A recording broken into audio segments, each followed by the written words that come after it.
presenting the award for Creepiest Kid from the movie Dark Water, Ariel Katie, and Fallout Boy.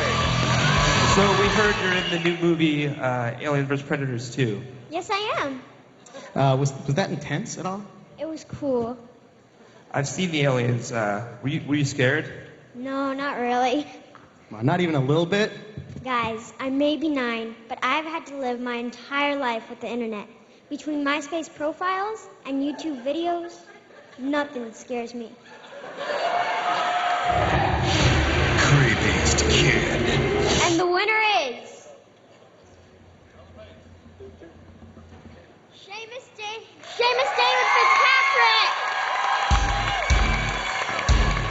I would like to thank John Moore, the director, and if he was a great director, I think he would be a great dad, too.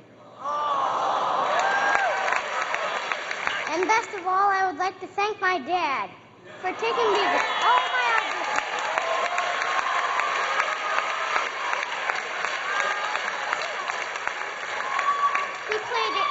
He played Paper Airplanes with me.